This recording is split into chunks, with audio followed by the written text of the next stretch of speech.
오늘도 저희 스튜디오에 박일용 목사님 함께하고 계십니다. 목사님 안녕하세요. 네, 안녕하세요. 반갑습니다. 반갑습니다. 목사님 오늘은 가나안 족속과 통혼하지 말라고 하신 이유는 무엇인가요? 라는 질문을 주셨는데요. 먼저 오늘의 질문 함께 나눠보겠습니다. 목사님 안녕하세요. 요즘 사사기를 읽고 있는데요. 읽을수록 궁금한 부분이 많아지고 있습니다. 사사기 초반부에 보면 하나님께서 이스라엘 백성들에게 가나안 족속을 다 쫓아내지 못한 것을 책망하시고 그들과 혼인하지도 말고 언약도 맺지 말라라고 엄하게 말씀하십니다. 저는 하나님은 사랑이 많으시고 모든 민족이 구원받기를 원하시는 줄로 알고 있었는데 왜 하나님께서는 가나안 사람들을 철저히 배제하고 심지어 멸하라고까지 하시는지 이해하기가 어렵습니다. 그들과 접촉하거나 결혼하는 것이 왜 그렇게 큰 죄가 되는지 그 안에 담긴 하나님의 마음과 의도는 무엇인지 알고 싶습니다.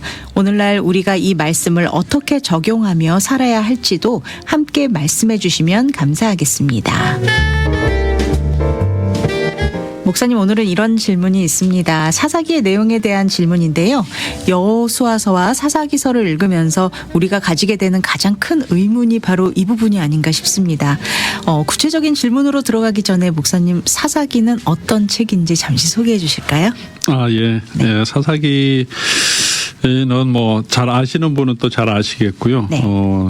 구약 성경이 모세 오경으로 시작되잖아요. 이스라엘 백성 출애굽하면서 이제 율법을 맺고 이제 광야를 지나서 가나안 땅 들어갈 때 정복하는 건 여호수아고 네. 여호수아 그 이후에 그리고 사무엘서에서 이제 왕국이 세워지기 바로 전까지 한 뭐 정확하게는 모르겠지만 350여 년 기간 동안의 기간 역사적인 기간인데요. 이 시기에는 이스라엘 왕정이 아니고 네. 12지파가 하나의 어떤 부족 연합체 연맹 페더레이션 같이 그렇게 같이 지냈고 외적이나 어려움이 있을 때는 이제 사사를 세우셔서 하나님께서 그 시기에 그 12지파를 또 이끌어가게 하셨어요. 네. 그래서 그 사사들의 이야기라고 해서 사사기라고 되어 있는데 사사기의 핵심 주제는 이렇게 볼 수 있겠죠. 여호수아를 통해서 정복했던 그 땅에서 네. 점점 이스라엘 백성들이 변절해가는 그런 모습을 보여주고요.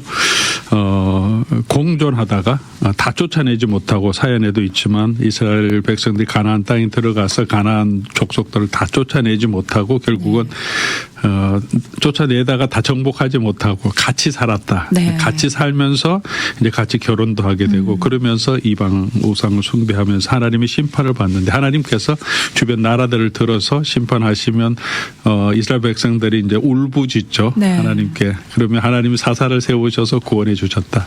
그래서 사사기에서 전체 한 12명의 사사 이름이 기록돼 있어요. 그런데 네. 우리가 잘 아는 거는 6명의 큰 사사들이 있고 그 네. 중간중간에 이제 6명의 사사를 더 기록해 주고 있어요. 첫 번째 사사는 온니엘이라고 네. 아주 너무나 잘 아는 갈렙의 사위가 되죠. 네. 그렇게 되었고 가장 완벽한 사사였고 근데 마지막 사사는 삼손이에요. 삼손이 네. 이야기가 제일 길고 가장 불완전한 그렇죠. 그리고 삼손 때는 보통 사사가 다스리면 그 땅에 평안이 있었다 몇 년 동안 이런데 삼손이 다스리는 기간 동안은 평화가 없죠. 네. 계속 혼란이 있고 삼손도 잡히고 그리고 삼손의 이야기로 끝나는 게 아니라 이제 사사기는 그 뒤에 공동체의 모습을 보여주면서 네. 그러니까 이 미가의 지배에서 제사장을 통해서 우상을 숭배하고 단 지파가 우상 숭배에 빠지고 네. 그다음에 제사장에게서 촉발된 제사장의 처벌 고여오면서 그 민족이 공동체가 도덕적으로 부패되는 그런 모습을 보여주면서 이제 그렇게 맨 뒤로 가면서 이렇게 말하죠. 사람들이 그 시대 왕이 없으므로 네. 사람들이 각자 자기 소견에 옳은 대로 했다. 네. 그래서 그 백성을 바로 잡기 위해서는 하나님이 하나님 세우시는 왕, 또 하나님을 왕으로 살아야 되는데 네. 그렇지 못할 때 무너지는 공동체 모습을 보여주면서 이스라엘 백성들에게 교훈을 주는 책이 이제 사사기라고 할 수 있죠. 네, 목사님께서 이 사사기가 어떤 성경 말씀인지 자세하게 설명을 해주셨습니다. 감사합니다, 목사님. 그렇다면 본격적으로 이제 사연 주신 분의 질문을 함께 나눠보겠는데요. 사연을 주신 우리 청취자분처럼 하나님은 사랑의 하나님이시고 또 모든 민족이 다 구원을 얻기를 원하실 텐데 그런데 왜 이들은 전도하지 말라고 하시고 또 쫓아내라고까지 하셨을까요? 전도가 아니라 아예 그냥 상종하지 말고 네, 접촉하지 말라고 쫓아내라고 하셨어요. 네. 가나안 족속과 혼인이나 언약을 금지하신 하나님의 의도는 단지 이렇게 문화적인 분리 때문인지 아니면 더 깊은 신앙적인 이유가 있었을까요? 네. 이런 질문들 하는 건 참 좋은 것 같아요. 제가 늘 말씀드리지만 네. 왜 이렇게 하셨지? 왜 이런 일이 일어났지? 네. 그 질문을 통해서 성경에 나타난 하나님의 뜻을 우리가 더 분명하게 알게 되고 네. 그래야 우리가 그 믿음 안에 분명하게 쓰니까요. 네. 우리 애청자님들도 뭐 성경 읽으시다가 이런 질문하면 좋겠고 오늘 사연 주신 분의 질문도 참 좋은 질문 같고요. 네. 꼭 필요한 질문이고 쉬운 질문은 아니고. 네. 근데 이제 통혼하지 말라, 함께 하지 말라 한 것은 그냥 어떤 이스라엘의 민족의 순수성 또 그런 혈통의 순수성을 지키려고 하는 건 아니죠. 네. 무엇보다도 신앙의 순수성을 지키려고 하는 거죠. 왜냐하면 이스라엘 백성과 함께 또 하나님을 섬기는 사람들은 이 시기에 네. 라합이 벌써 들어왔죠. 그다음에 롯도 이 시기에 그죠? 사사 시대에 있었던 거라 네. 분명히 얘기하면서 기꺼이 하나님께서 그들을 배제하지 않죠. 민족적으로 배제하는 것이 아니죠. 네. 이 통혼하지 말라고 하는 것은 결국은 나중에 그 결과를 통해서 이스라엘 백성들이 배교하게 되고 하나님을 떠나게 되기 때문에 네. 그렇게 하지 말라는 거죠. 하나님께서 가장 우려하셨던 것은 가나안 족속의 종교 문화 또 그게 이스라엘 백성에게 함께 살면서 영향을 미쳐서 이스라엘 백성들이 하나님을 떠나서 우상을 숭배하게 될 거기 때문에 그걸 조심하라고 이미 신명기에서 벌써 말씀하시죠. 그들과 혼인하지 말고 내 딸을 그들 아들에게 주지 말고 그들 딸도 내 며느리에게 주지 말라. 왜냐하면 그가 내 아들을 유혹하여 그가 하나님을 여호와를 떠나고 다른 신을 섬기게 할 것이기 때문에 하나님의 걱정은 이거죠. 네. 근데 이제 이스라엘 백성들이 참 목이 곧은 백성이고 그렇죠. 언제나 네. 우상 숭배에 잘 빠지는 이스라엘 백성뿐만 아니라 모든 사람에게 그런 소욕이 있으니까 너무나 쉽게 우리가 우상을 숭배하는 곳으로 빠질 수 있기 때문에 하나님께서 그 백성의 신앙 또 성결을 유지하기 위해서 하지 말라 아예 가까이 하지 말라 그렇게 말씀하시죠. 그래서 네. 그 백성의 언약 백성으로서의 그 정체성을 지키고 거룩한 하나님의 백성으로 이 땅에 서는 것이 그 당시에 이스라엘 백성에게 주신 하나님의 사명이죠. 그렇게 하나님을 섬기는 백성으로 열방 가운데 서서 하나님의 소유된 백성이 되고 네. 제사장의 나라가 되라. 이게 아멘. 이제 언약을 맺을 때 출애굽기 19장에 나오는 내용인데요. 그렇게 해서 이 이스라엘 백성의 거룩함, 그들이 하나님을 섬김을 통해서 그들의 모습 또 그 하나님을 섬기는 그 백성들이 하나님이 주시는 복을 누리는 그 삶을 통해서 열방이 하나님의 살아계심을 보고 네.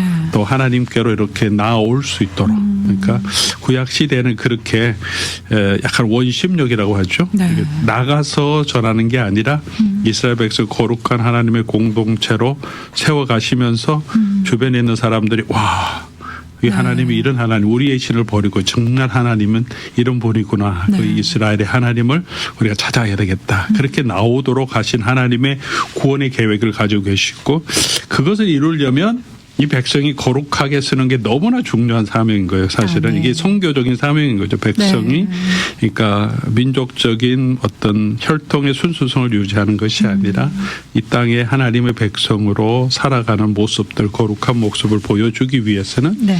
이제 그런 이스라엘 가나안 족속들과 혼인하면서 배교에 빠지지 않아야 되니까요. 네. 또 한 가지는 이제 하나님께서 이스라엘 백성들을 그쪽에 보내시면서 가나안에 있는 모든 족속들을 그들의 죄를 심판하시려고 하시거든요. 네.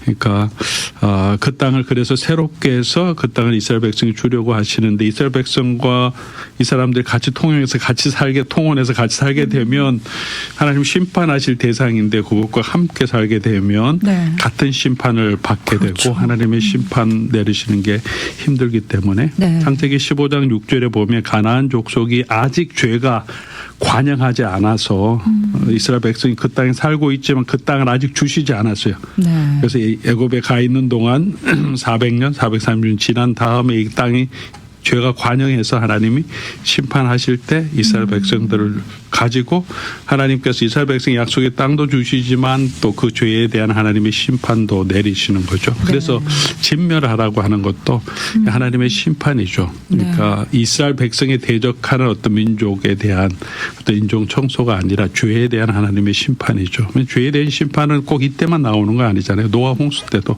죄가 관영할 때 이 세상의 모든 죄를 다 심판하셨고 소돔 고모라 때도 있고요. 사실 이스라엘 백성도 하나님을 떠나니까 결국 하나님의 심판이 그들에게 임했고 그래서 하나님께서 다른 나라 바벨론을 들어서 아시리아를 들어서 이스라엘 백성들을 심판의 도구로 사용하시잖아요.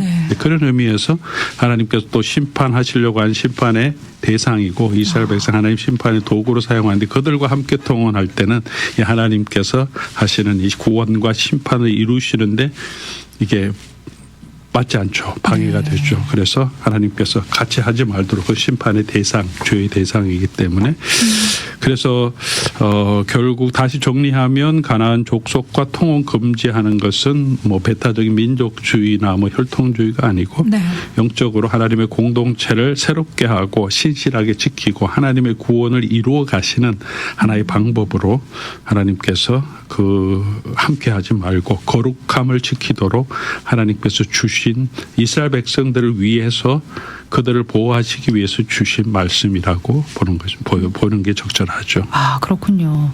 네, 잘 알겠습니다, 목사님. 그런데 하나님은 모든 민족이 구원에 이르기를 원하신다라고 하셨잖아요. 그런데 왜 가나안 족속에게는 구원의 기회를 주지 않는 겁니까? 라는 질문을 하셨어요.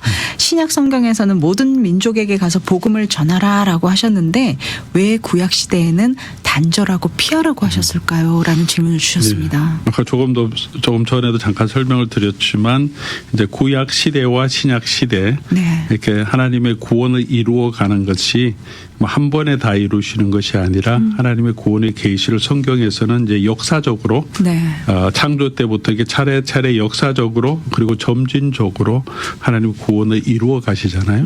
그것을 하나님의 구속사라고 이렇게 표현하기도 하는데 신학적인 텀으로는 그래서 그 흐름 속에서 점진적으로 이어지니까 구약 시대에 하나님이 그 시대에 하나님께서 행하시는 구원의 방법들이 있는 거죠. 또 보여주신 내용이 있고 이스라엘 백성이 주신 사명이 있고 아까 말씀드린 것처럼 구약 시대에는 이스라엘 백성들이 거룩한 하나님의 백성으로 섬으로 하나님의 나라로 이 땅에 섬으로 다른 백성들 다른 민족들이 그것을 보고 이렇게 하나님의 영광을 보고 하나님께로 나아오게 하는 사명을 주셔서 이 백성의 거룩함 또 그 공동체를 거룩하게 지키는 것, 하나님을 섬기는 백성으로 서는 게 너무 중요했고요. 그 다음에 이제 하나님의 구원이 이제 예수 그리스도 안에서 이제 완전히 완성되고 주의 성령을 주신 이후에는 이제 이스라엘 백성뿐만 아니라 모든 민족이 이제 예수 그리스도를 믿음으로 하나님께 나올 수 있게 하나님께서 구원의 은혜를 주셨기 때문에 이제는 이 복음을 가지고 모든 민족에게 가서 복음을 전하라고 하는 이제 새로운 사명을 주셨죠. 이제 마지막 시대에는. 그래서 이제는 땅끝까지 가서 복음을 전하라고 하신 거고 구약 시대에는 하나님께서 다른 백성들을 사랑하지 않은 것이 아니라 언제나 하나님의 마음에 모든 민족들 구원 얻기를 원하시는 하나님의 마음이 계시고 그 하나님의 사랑을 군데군데 보여주시죠. 회개하고 돌아오는 모든 민족들 다른 민족의 사람들도 하나님께서는 너무나 기쁘게 하나님의 언약 백성으로 맞아주시고 축복해 주시고 니느웨 성에 보냈던 요나서 보면 그 성에 있는 사람들을 회개하도록 하나님께서 여전히 메시지 보내시고 또 그 사람들뿐만 아니라 이 땅에 있는 모든 동물, 식물, 가축들까지도 하나님은 케어하시고 사랑하신다는 것을 보여주시죠. 단순히 구약의 시대적인 배경, 역사적인 배경, 하나님의 구속사적인 단계에 있어서 하나님께서 어떻게 그 백성에게 사명을 주시고 어떻게 하나님의 영광을 나타내시는지 이게 선교적인 사명이 조금 다른 거죠. 이제 구원이 이루어진 예수님 안에서 완전히 이루어진 후에는 예수 그리스도의 복음을 땅끝까지 전함으로 이렇게 그 일을 하게 하신 거죠. 그래서 우리에게 주신 선교적인 명령, 구약은 그냥 분리하라는 게 아니라 하나님의 말씀 안에서 그 영향력으로 하나님을 보여주도록 네. 그렇게 선교적인 명령을 주신 거죠. 아, 그렇군요. 그렇다면 목사님, 신약 시대에서는 적극적으로 분명한 복음의 메시지가 있잖아요. 그리고 복음을 전하는 성령의 능력과 은사도 주셨다고 했는데 여전히 교회가 세상에 영향력을 발휘하지 못하는 이유는 무엇일까라는 고민을 해보지 않을 수 없습니다. 오히려 세상의 영향력에서 두려워해서 오히려 그것으로부터 우리를 보호하고 분리하고 차단하고 또 우리 안에서만 좀 보호받으려는 그런 마음이 있는 것은 아닌가. 예, 아주 중요한 부분을 또 말씀해 주셨는데 네. 지금은 이제 우리 복음의 능력, 분명한 구원의 메시지를 가지고 있음에도 불구하고 네. 좀 세상에 영향력을 미치기보다 네. 오히려 더 위축되고 또 세상 때문에 영향력 때문에 요즘은 참 우리가 담산다고 하는 우리가 그 영향을 안 받으려고 네. 우리가 조금 그런 움츠림이 있죠. 네. 왜냐하면 세상이 훨씬 더 조금 리버럴해지고 성경적인 가치관에서 벗어나기 때문에 네. 자꾸 거하려고 마음을 또 우리 지키려고 하는 그런 마음이 있는 거는 사실인 것 같아요. 여러 가지 거기에는 뭐 교회가 영향력을 어떻게 미치냐 할 때는 여러 가지 영적인, 사회적인 또 요소, 복합적인 요소가 있을 것 같은데 네.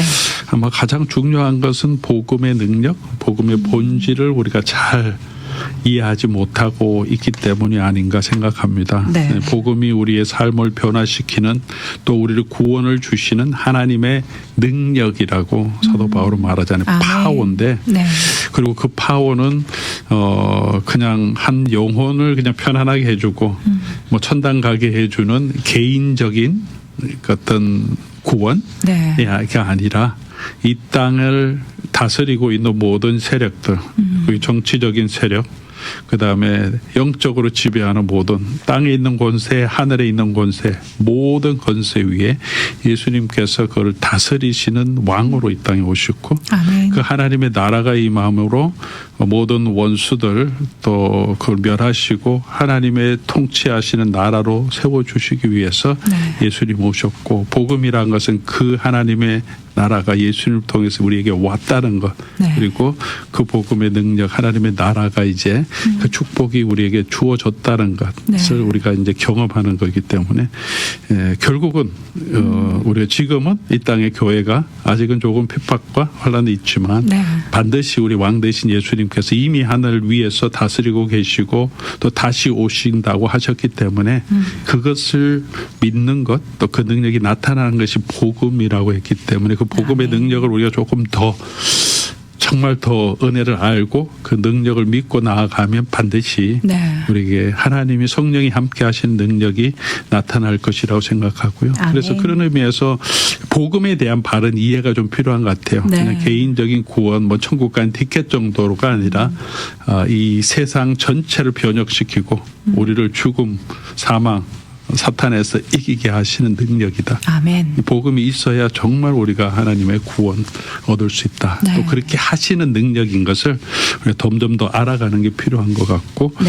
또 세상 속에서 세속화 또 세상적인 가치관과 자꾸 우리가 타협하기 때문에 또 복음의 영향력이 점점 더 약해지는 거 아닌가 생각합니다. 네. 그래서 복음의 가치 그리스도 안에 있는 영광보다는 세상적인 것들을 더 부러워하고 또 영원한 하나님의 나라의 영광보다는 이 세상에서 당장 우리 눈에 보이는 영광 또 그런 유익 그런 즐거움을 추구하다 보니까 우리 마음이 그쪽에 가 있으니까 네. 그러니까 그것이 더 가지고 있는 세상의 권력 부호 앞에 우리가 움츠러들게 되고 영향력을 발휘 못하는 그런 오히려 거기에 영향력을 받아서 우리도 어떻게 하면 더 많이 가질까 네. 더 높아질까 더 영향력을 발휘할까 뭐 이런 마음이 들게 되면 우리가 이 복음의 능력을 세상에 보여줄 수 없는 것 같고요. 네. 우리 개개인이 세상 속에 그리스도인으로 살아가야 한다 하는 이런 또 다 연결된 이야기지만 그런 네. 소명의식도 점점 조금 희박해져 가고 있지 네, 않는가 하는 맞습니다. 안타까움이 있습니다. 목회자로서 저 자신도 그렇고 우리가 종교 생활은 하지만 정말 일상의 삶에 있어서 예수 그리스도의 제자로 또 거룩한 하나님의 백성으로 정체성을 가지고 그냥 먹고 살아가는 그보다 더 큰 사명이 우리에게 있고 더 큰 능력이 있다는 것을 우리가 알 때 또 이 세상 앞에서도 우리가 당당할 수 있지 않을까 그런 생각이 듭니다. 아멘. 물론 우리가 연약하죠. 네. 다 우리가 부족하고 그렇죠. 연약한데 그래서 공동체가 참 중요한 것 맞습니다. 같아요. 교회가 건강하게 또 그 교회에서 하나님의 은혜를 우리가 예배를 통해서 성례를 통해서 또 기도와 또 서로 교제를 통해서 하나님의 은혜를 누리고 네. 그렇게 우리가 건강함을 회복해야 또 세상 가운데서 하나님의 말씀으로 살아가야 되는데 이 교회에 가서 교회 공동체 생활 예배 가운데서 그런 하나님의 은혜로 채워지기보다는 인간적인 관계로 위로를 얻고 네. 좀 그런 부분이 많잖아요. 맞습니다. 그래서 네. 그 교회가 또 건강하지 않아서 교회 가면 오히려 더 힘들고 짜증나고 그러면 어떻게 세상에서 네. 교회 성도로서 그렇게 그렇죠. 영향력 있게 살 수 있을까 해서 이런 여러 가지 우리에게 도전들이 많이 있는 것 같아요. 네. 그래서 언제나 그런 도전은 있는 거예요. 이게 뭐 교회가 지금 시대에 뭐 더 타락한 건 아니고 이 땅에 있는 교회는 초대교회 7교회도 마찬가지잖아요. 네. 여러 가지 문제가 있었고 예수님께서 사도 요한을 통해서 잘한 거 잘못한 거 지적하시면서 그러나 이기는 그에게는 하시면서 예수님이 마지막 승리 주실 것을 바라보고 다시 오실 주님 바라보면서 믿음을 지켜가라고 한 것처럼 예수님 다시 오실 때까지 우리는 계속 이 싸움을 하면서 가야 되고 우리가 잊지 말 것은 이 세상을 이기시고 부활하신 만왕의 왕 되신 예수님 그 예수님께서 우리와 함께 하시며 우리 인도해 가신다는 이 사실을 우리가 계속 붙들고 있으면 그게 우리의 능력이 아니라 교회 자체가 가지고 있는 뭐 숫자나 능력이 아니라 우리가 가지고 있는 예수님의 능력, 그 예수님의 능력과 사랑이 나타날 때 그게 뭐 교회의 참 영향력이 아닐까 생각합니다. 네. 우리 뭐 경건함을 보여주는 게 아니라 우리가 보여줄 것은 나 같은 죄인을 살려주신 그 예수님의 은혜를 전하니까 아멘. 네, 그렇게 하면 조금 더 힘이 있죠. 네. 그 예수님을 우리가 전할 수 있도록. 이렇게. 네, 감사합니다, 목사님. 정말 너무 중요하고 정말 우리가 본질을 깨닫고 또 본질을 항상 기억하면서 신앙생활을 해야겠구나라는 것을 다시 한번 또 마음에 다짐해보는 그런 시간이었습니다. 사사기서의 말씀을 가지고 지금 신약 시대에 믿지 않는 사람들과의 결혼을 금지하는 말씀으로 적용할 수 있나요? 라는 질문을 주셨는데 우리가 지난번에도 한번 이런 네, 내용을 그렇죠. 다뤘죠. 시대에 따라서 하나님께서 그 백성들이 지켜야 할 명령이 다르다면 정말 이 부분은 어떻게 해석을 하면 좋을까요, 목사님? 뭐 동일하게 적용할 수는 없겠지만 그래도 원리적으로 지금도 여전히 결혼의 입장에서 보면 분명한 말씀을 주시죠. 우리 구약이 있다고 그대로 우리가 항상 이렇게 도덕적으로 하나님이 주신 명령으로 우리가 지킬 때는 항상 그리스도 안에서 우리가 어떻게 지켜야 할지 구약의 메시지를 해석하고 우리 적용해야 되지만 이런 부분에서 해석하고 적용하더라도 분명한 신약의 메시지도 우리 지난번에 다룬 것처럼 우리 믿지 않는 자와 명예를 같이 하지 말라 했고 결혼이라고 하는 건 선교적인 대상이 아니라 두 사람이 하나 되어서 언약 공동체로 하나님의 거룩한 백성을 세워가고 함께 사랑하며 또 동반자로 삶을 걸어가야 되니까 그 신앙적인 가치관이 너무 중요하고 그렇게 믿음 안에서 결혼하는 것이 계속해서 우리가 통혼하지 않도록 그러다 보면 우리가 잘못된 믿음으로 빠질 수 있는 위험이 너무 많기 때문에 그렇죠. 뭐 이미 결혼하셨다면 이제 그 안에서 성경에도 말하지만 신약 성경에도 말하지만 이미 결혼했다면 그 사람을 구원할 수 있도록 또 우리가 많이 기도하고 최선을 다해야 하지만 아직 결혼하지 않았다면 우리가 좀 믿음 안에서 결혼하는 게 너무 중요한 것이라고 우리가 생각할 수 있죠. 네. 그렇군요. 네, 감사합니다, 목사님. 마지막으로 이제 시간이 얼마 남지 않아서 마지막 질문을 드리겠습니다. 다시 주제로 돌아가서 가나안 사람들과 통혼하지 말고 섞이지 말라는 사사기의 경고를 오늘날 살아가는 우리에게 어떻게 적용할 수 있을까요? 그리스도인들이 세상과 섞이지 말라고 할 때 세상 사람들과의 단절을 의미하는 것이 아니라면 어떤 태도와 자세가 필요할까요, 목사님? 네, 아주 그것도 중요한 질문인 것 같아요. 우리에게 어떻게 적용할까 하는 질문이니까 세상 예수님도 우리 이제 교회를 세상으로부터 우리를 구원하셨지만 부르셨지만 네. 다시 세상 안에 두셨고 그리고 세상으로 또 보내셨잖아요. 우리는 이제 세상 안에 있고 그래서 세상 안에 살고 있기 때문에 이런 모든 우리가 믿지 않는 사람도 있고 무신론자도 있고 또 이방 신을 섬기는 사람도 있는데 그런 사람과 다 단절하여 살아갈 수는 없죠. 그렇죠. 같은 이웃으로 함께 살아가야 되니까 어떤 교제의 단절이라기보다는 우리가 세상의 영향력 또 네. 세상의 가치관 그런 세상의 문화 이런 부분에 있어서 영향을 받지 않고 네. 우리가 사사기의 본질도 그거죠. 단순히 통원하지 않는 그 자체가 목적이 아니라 네. 하나님을 섬기는 백성의 거룩함을 구별됨을 지키는 게 이게 하나의 방법으로 통원하지 말라고 하신 거니까 네. 그 방법이 목적이 더 중요하니까요. 지금도 여전히 동일한 말씀이 우리에게 주어지잖아요. 네. 내가 거룩하니 너희도 거룩하라 하셨고 아멘. 그래서 우리가 계속해서 이 세상과 세상의 가치관에 영향받지 않도록 우리 자신을 지켜가는 게 아마 사사기서를 우리에게 적용하는 가장 중요한 포인트가 되지 않을까 생각합니다. 이게 제일 어려운 것 같아요. 뭐 우리가 계속해서 노력해야 되는 거고 네. 로마서 12장 2절 1절 2절 같은 맥락에서 말씀하시잖아요. 네. 우리 자신을 하나님이 기뻐하시는 거룩한 산 제물로 제사로 드리는 것과 함께 2절에 가서는 이제 이 세상을 본받지 말고 영향받지 말고 하나님의 선하시고 온전하시고 기뻐하는 뜻이 무엇인지 분별하라. 아멘. 그리고 이제 12장부터 이제 쭉 바울이 15장 로마서 12장부터 이제 15장까지 쭉 설명하는 걸 하나님의 선하시고 기뻐하는 뜻 우리가 사는 삶에서 그게 뭔지를 이제 쭉 설명해 가거든요. 네. 공동체 안에서 서로 사랑하고 용납하고 이 세상에 살아가면서 이 세상의 주권자들도 리스펙트하지만 그들이 영향받지 않고 또 하나님 안에서 우리 자신을 살고 네. 뭐 기타 등등 쭉 설명하거든요. 그렇게 하나님의 뜻을 알고 살아가고 또 영적인 경계심을 또 분별력 있게 교제하는 것도 너무 필요한 것 같아요. 네. 사람들을 우리가 미워하고 그럴 필요는 없지만 그러나 무비판적으로 함께 어울리는 걸 우리가 조심하고 네. 그 영향력을 우리 조심해야 되고 아마 좋은 예가 구약성의 좋은 예가 요셉과 다니엘이 아주 중요한 예인 것 같아요. 네. 요셉과 다니엘은 이스라엘 공동체라고 하는 이스라엘 나라에 살지 않고 이방 나라에서 그곳에 사는 하나님의 백성의 모습을 보여주잖아요. 네. 그곳에 있지만 하나님을 섬기는 사람으로 그리고 세상에 물들지 않고 사람 앞에서도 정말 흠잡을 데 없이 성실하게 살아가고 하나님을 두려워했던 것처럼 오늘 우리가 살아가야 하는 모습이 아마 그런 요셉과 다니엘의 모습처럼 이 시대에 그 사회 안에서 성실한 사회인이지만 네. 동시에 하나님을 섬기는 것이 가장 최고 우선적이고 하나님 앞에서 죄를 범치 않도록 네. 살아가는 그 삶을 통하여서 또 그런 이 세상에 선한 영향력을 끼치는 삶을 살아가지 않을까 생각합니다. 아멘. 거룩은 단절이 아니라 이게 거룩한 영향력으로 네.